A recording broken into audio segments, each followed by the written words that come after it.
జై వారాహి మాత. సమస్యలు లేని జీవితం అంటూ ఉండదు. ప్రతి ఒక్కరి జీవితంలో ఏదో ఒక సమస్య ఉంటుంది. మీ సమస్యలన్నీ తొలగించే ఓం శ్రీ కనకదుర్గా జ్యోతిష్యాలయము.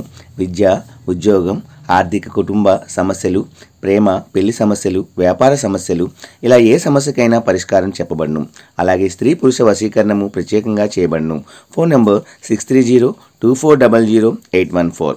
మరియు ఏ ఇతర సమస్యలకైనా సరే శక్తి పూజలు చేసి పరిష్కారము అనేది చూపబడును. యంత్రాలు కూడా ఇవ్వబడును. మీరు ఎక్కడెక్కడో జ్యోతిష్యం చెప్పించుకొని నిరాశ చెంది ఉన్నారా? అయితే ఒక్కసారి ఈ గురువు గారికి కాల్ చేయండి. Phone number 6302400814. జై వారాహి మాత. Welcome to my channel. ఈరోజు అమ్మవారి సందేశము. మనము అమ్మవారిని పూజిస్తే మన తలరాతను సైతం మనం మార్చుకోగలమని మీకు తెలుసా? తెలియకపోతే కంపల్సరీగా ఈ వీడియోని ఒకసారి వినండి. ఎవరైనా మన ఛానల్ని కొత్తగా చూస్తున్న వారైతే please like, share and subscribe and support my channel. Video కనుక మీకు నచ్చినట్లయితే ఒక చిన్న లైక్ ఇచ్చి సపోర్ట్ చేసి 10 మంది మిత్రులకు కూడా షేర్ చేయండి. మరి ఈరోజు అమ్మవారి సందేశము విందామండి. మానవుడు పుట్టినప్పుడే భగవంతుడు తలరాతని రాసేస్తాడు కదా. మరి పూజలు పునస్కారాలు ఎందుకు అని కొంతమందిలో తలెత్తే ప్రశ్న. అయితే బ్రహ్మ నుదుటిని రాసేటప్పుడు అందులోనే ఒక మాట రాస్తాడంట. నేను రాసే రాతను నేను కూడా తప్పించలేను. మీరు మీ ఉపవాసాలతోటి, మీ అర్చనలతోటి మార్చుకోగలరు అని రాశారంట. అర్చనలు, ఉపాసనలు, కర్మకాండ ద్వారా మీ విధిని మీ చేతుల్లో పెడుతున్నాను అని తెలిపారు. ఉదాహరణకి ఒక వ్యక్తికి బ్రహ్మ 100 ఏళ్ళు ఆయుష్ రాస్తే ఆ వ్యక్తి చేసే పాపాలను బట్టి ఆ వ్యక్తి ఆయువు తగ్గుతుంది.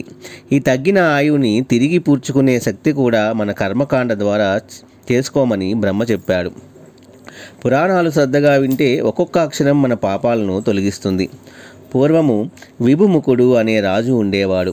ఇతనికి 50వ ఏట మరణగండం ఉంది. ఆ మరణగండాన్ని ఎవరూ తప్పించలేరని రాశాడు బ్రహ్మ.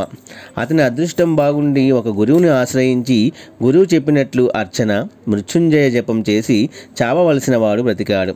జాతకం రాసిన జ్యోతిష్యులు ఆశ్చర్యపోయి, జాతకరీత్యా వీడు చచ్చిపోవాలండి, కానీ బ్రతికాడని అనుకుంటూ ఉంటే అప్పుడు వశిష్ఠ మహర్షి ఇలా అన్నారు: ఇతనికి జాతకరీత్యా చావు ఉన్నప్పటికీ గురువుగారి ద్వారా మృత్యుంజయ మంత్రాన్ని ఉపాసనగా పొంది జపం చేసి దాని ఫలితం వల్ల మృత్యుగండం నుంచి బయటపడ్డాడని చెప్పాడు.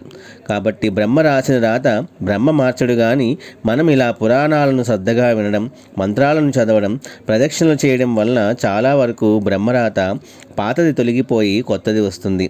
ఆపద వచ్చినప్పుడు ఏడుస్తూ కూర్చోకుండా అమ్మవారి పాదాలని రెండింటినీ మనము స్మరించాలి. అంటే అమ్మవారి పాదాలని పట్టుకోవాలి, అమ్మవారి నామం జపించాలి, అమ్మవారి పూజ చేయాలి, అమ్మవారికి అర్చన చేయాలి.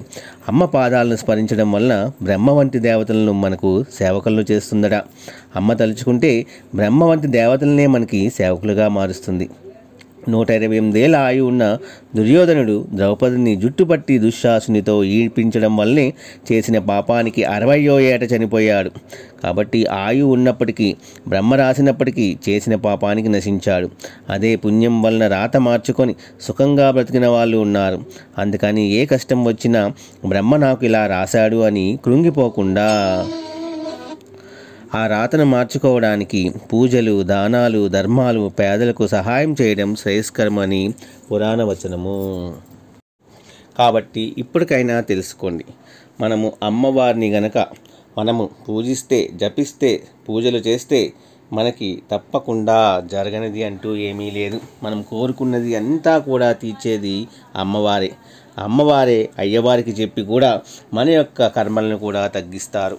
అమ్మని మనం ఎంతగా పూజిస్తే అంత కర్మఫలాలు అనేవి మనకి తగ్గి మన జీవితంలో మనకి మృత్యుగండాలు కూడా తగ్గుతాయి, కష్టాలు తగ్గుతాయి, మనకి మంచి విపరీతమైన రాజయోగము కలుగుతుంది, కష్టాలు తీరుతాయి, ఆర్థిక ఫలాలు అన్నీ కూడా సర్దుకుంటాయి, ఆర్థిక నష్టాలు పోతాయి అని అమ్మవారు ఈరోజు చాలా చక్కటి సందేశాన్ని గురించి మనకి తెలియజేశారండి. అలాగే ఎదుటివారిని నొప్పించకూడదు, ఎదుటివారిని ఒక్క మాట కూడా అనకండి. వాళ్ళు మిమ్మల్ని అవమానించినా మీరు అలాగే ఉండండి. అలా ఎందుకు ఉండాలి అంటే మనము చేసిన పాపాలన్నీ వాళ్ళకి పోయి వాళ్ళ పుణ్యాలన్నీ కూడా మనకి వస్తాయి. కాబట్టి ఎప్పుడూ కూడా ఎవరిని దూషించవద్దు. తలపొగరగా సమాధానము అనేది చెప్పకండి. మంచిగా ఆలోచించండి. ప్రతి ఒక్కరిలో కూడా దైవాన్ని చూడండి. అలా గనక మనం ఉండగలిగితే అమ్మవారు ఏది ఇచ్చినా సరే ఇష్టంగా స్వీకరించండి. కష్టాలు ఇస్తారు, పరీక్ష పెడతారు. ఆ పరీక్షలో మీరు నమ్మకంగా ఉండండి. అమ్మా నువ్వే దిక్కు అనండి. అమ్మను పూజించండి. అమ్మ నామాన్ని జపిస్తూ ఉండండి. మీకు ఎంతటి పెద్ద కష్టం నుంచైనా సరే తప్పించి మనకి ఇస్తారు. అయితే చాలామందికి రకరకాల కోరికలు ఉంటాయి. కోరికలు ఉండటం సహజం. కోరికలు తీరిస్తేనే దేవుడు ఉన్నాడు అని మనము అనుకోకూడదు. కోరికలు తీర్చినా తీర్చకపోయినా మనకి లభించేదే అమ్మ ఇస్తుంది అనేది గ్రహించండి. సర్వే జన సుఖినో భవంతు.